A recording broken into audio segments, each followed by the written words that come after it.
कैसे हैं आप सभी। स्वागत है आपका हमारे इस पॉडकास्ट में। आज हम बात करने वाले हैं घुटनों के दर्द को लेकर कि आखिरकार घुटनों का दर्द क्यों होता है और कैसे हम इन्हें ठीक कर सकते हैं। क्योंकि पहले हम लोग जानते हैं, हमने सुना है कि 60 साल की उम्र से ऊपर के लोगों को ही घुटनों के दर्द की प्रॉब्लम हुआ करती थी, लेकिन आज ऐसा नहीं है। आज 20 से 25 साल की उम्र के लोगों को भी ये प्रॉब्लम हो रही है। वो भी परेशान हैं अपने घुटनों के दर्द से। कभी उनके घुटनों में टक टक की आवाज आने लगती है, तो कभी कहा जाता है कि आपके घुटनों की ग्रीस खत्म हो चुकी है। तो आज आपको बताएंगे कुछ ऐसे घरेलू नुस्खे जिन्हें अपनाकर आप अपने घुटनों के दर्दों को ठीक कर लेते हैं। क्योंकि बहुत सी बार डॉक्टर ये भी कह देते हैं कि आप लोगों को घुटने बदलवाने पड़ेंगे, जिसे हम नी ट्रांसप्लांट कहते हैं, लेकिन वो इतना आसान नहीं है क्योंकि उसके अंदर लाखों का खर्चा भी आता है। लेकिन आज आपको नुस्खे जो बताए जाएंगे, इन्हें कर कर आप अपनी प्रॉब्लम से छुटकारा पा सकते हैं। क्योंकि हमारे बीच मौजूद हैं गोयल साहब जी, जिनके माध्यम से हम जानेंगे ऐसे उपाय जो आपकी जिंदगी को बदल सकते हैं। सुभाष गोयल जी, बहुत बहुत स्वागत है आपका। नमस्कार जी, आपको भी बहुत बहुत धन्यवाद और जितने भी लोग प्रोग्राम देख रहे हैं सभी को मेरी तरफ से बहुत ही प्यार भरी नमस्कार, सत श्री अकाल। गोयल साहब, जैसे मैंने शुरुआत में कहा कि आज हम बात करने वाले हैं घुटनों के दर्द को लेकर। ये एक ऐसी समस्या बन चुकी है जिसमें से लोग बहुत ज्यादा परेशान हैं। पहले 60 साल के लोगों को ये प्रॉब्लम हुआ करती थी और आज 20 से 25 साल की उम्र के लोगों को भी ये प्रॉब्लम हो रही है। उनको कहा जाता है कि आपके घुटनों की ग्रीस खत्म हो चुकी है, आपके घुटनों में टक टक की आवाज आ रही है। तो सबसे पहले आप ये बताइए, ये ग्रीस घुटनों की होती क्या है? एक ना बॉडी के जी अंदर फ्लूइड होता है, साइनोवल फ्लूइड, ये उसी का फंडा है सारा। ये होता है एज के हिसाब से भी कई बार कम होता है, कई बार हमारी डाइट पे डिपेंड करता है। अब जैसे मान लो यंग बच्चे हैं, उनको क्यों हो रहा है? जी। उन्होंने मैदे का बना फूड खाना है और ऊपर से कोल्ड ड्रिंक पीना है। अभी जो 50-60 साल के हैं, जो अपनी उम्र के, मेरी उम्र के लोग हैं, वो अभी बचे हुए हैं। क्यों? क्योंकि उन्होंने अभी पुराना खुराक खाई हुई है।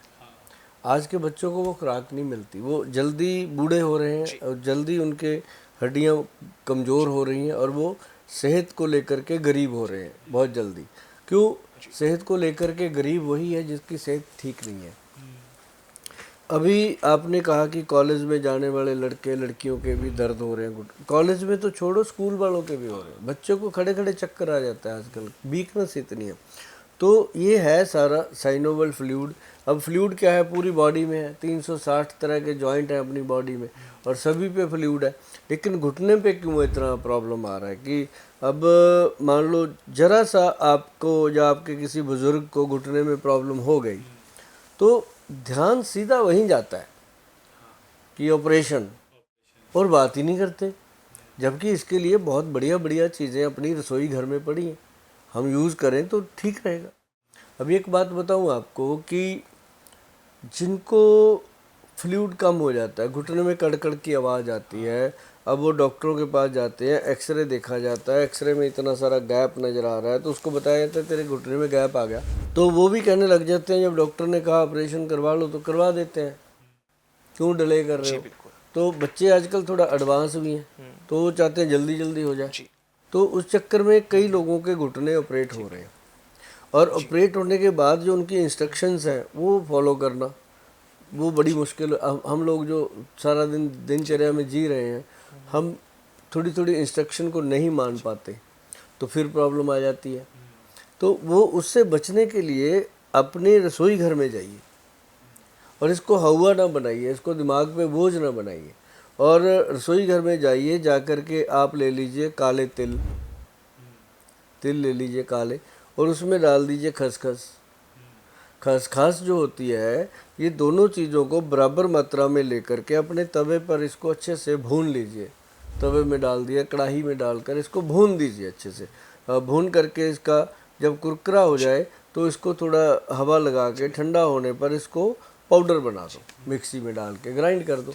तो आधा पौना चम्मच, जी कोशिश करो कि एक छोटा चम्मच पूरा, इसको खाओ शाम को 4-5 बजे चाय के टाइम। जी चाय के साथ या पानी के साथ, गर्म पानी होना चाहिए, ठंडा नहीं होना चाहिए।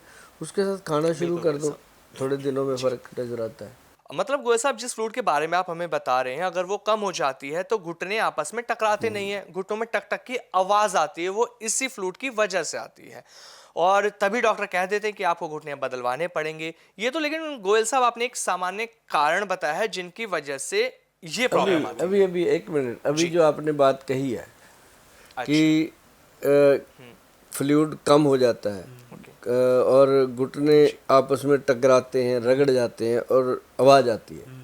ये बात आपने कही है ना, और यही बात सारी दुनिया कहती है। लेकिन मैं आपको इसका सत्य बताता हूँ, क्योंकि मैं जो हूँ या मेरे जो डॉक्टर हैं मेरे साथ जो टीम है, हम देखते हैं हमारे पास 250 से ज़्यादा डेली घुटनों का पेशेंट है जो दवा लेके जाता है। तो लेकिन हम उनको देख करके जब देखते हैं सभी की कंडीशन, मेरे ख्याल से दिन में सैकड़ों एक्सरे तो मैं देख लेता हूँ। हर एक बंदा इतने इतने एक्सरे लेके घूम रहा है, ये भी देखो। फिर पेशेंट को सेटिस्फेक्शन तब होती है जब डॉक्टर उसका सारा देख लेता है, एक्सरे 12 के 12 दिखाता है, हर महीने का ये कराया वो कराया। क्योंकि वो जब देखते हैं तो इसमें क्या होता है, आप ये देखिएगा कि ये जो घुटना है ऐसे दिखता है, उसको गैप इतना दिखा, और उसके साथ साथ एक लेयर बनी होती है। एक्सरे में कभी देखिएगा एक ऐसे लेयर बनी होती है जो जम जाता है। आपको मैं बताऊं, फ्लूइड जो है वो कभी ख़त्म होता ही नहीं। बिल्कुल। हर कोई कहता है घुटने का फ्लूइड ख़त्म हो गया, कोई उसको ग्रीस कह देता है कि ख़त्म हो गया। ख़त्म कभी कहाँ जाएगा वो बताओ? ना तो वो बाथरूम में जा सकता है, ना वो टॉयलेट से जा सकता है, ना वो पसीने में बह सकता है, जाएगा कहाँ? वो वहीं पे, जैसे कहते हैं ना घुटने में फ्लूइड निकल करके वो जो अपना लिगामेंट्स है उसको पार करके वो साइड पे जमा हो जाता है। सूज गया घुटना, इधर से निकल गया, या घुटने के ऐसे नीचे जाके एक लड्डू सा बन जाता है। जो ये घुटने के नीचे की तरफ की होती है, आप इसकी बात कर रहे हैं? बन जाता है वो लड्डू सा, वहाँ जमा हो जाता है। तो वो फिर क्या होता है कि वो फिर जब जमना शुरू होता है ना, फिर वो आवाज़ ऐसे कड़ कड़ की आवाज़ करता है। फिर जब इंसान बैठे बैठे उसको कुछ नहीं होता, जब उठ के चलने लगता है तो जान निकलती है उसकी, है ना। तो वो क्या होता है कि वो जमा हुआ फ्लूइड जो होता है वो मेल्ट नहीं होता। ठीक है। वो जमने के कारण उसमें रगड़ आती है। वो कहता है हड्डियाँ घिस रही हैं, हड्डी कहाँ घिसेगी, वो फ्लूइड जम गया। वो जमा हुआ फ्लूइड जो है वो आपस में रगड़ खाने लगा और वो तकलीफ देने लगा। अब कईयों के घुटने में चर्र चर्र चर्र की आवाज़ आती है, और कईयों के घुटने में कड़ कड़ कड़ की आवाज़ आती है, कईयों के घुटने में बस ऐसे जर्क सी आती है। तो ये वही है क्या, मैं आपको बताऊं कि जब वो मेल्ट हो जाता है फिर पेशेंट कहता है मैं ठीक हूँ। अब उसको मेल्ट करने का तरीका बताएंगे आपको। मैंने जितने लोगों को बताया आज तक, उन्होंने ऑपरेशन नहीं कराया। ये बाबा दीप सिंह की बड़ी कृपा है हमारे ऊपर। और हम जब गुरुद्वारा जाते हैं ना, तो हम उनसे यही कहते हैं बाबा जी से कि बाबा जी, जो लोग इस गलत फहमी में घूम रहे हैं ना, उनको बस सीधा रास्ता दिखाओ, क्योंकि है ही कुछ नहीं है। जब भाई साहब दुनिया के घुटने नहीं थे, जब ऑपरेशन नहीं होते थे, तब भी होते थे, लोग बचते थे, लोग शकरकंदी खाते थे और बहुत सारी चीज़ें हैं खाने के लिए। तो मैं बताऊंगा अभी धीरे धीरे आपको, क्योंकि घुटने के ऊपर तो हम इतना काम कर रहे हैं कि डेली 200 पेशेंट को देखना मजाक नहीं होता। किसी काम को आप दिन में 200 बार करो तो वो काम के आप मास्टर हो जाते हो। तो वो क्या है कि फ्लूइड जब जमता है, अब ऑपरेशन में क्या होता है, वो उसको रगड़ देते हैं, रगड़ के उसको साफ करके नया घुटना सेट किया, चल मेरे तो चला दिया, तो चल गया। जिसको तो चल गया सही, उसके ऊपर तो समझो भगवान की कोई सही नीयत थी, ठीक हो गया। कई लोग हैं ठीक, जो जिनको 10-10 साल हो गए घुटना डलवाए हुए, वो ठीक है।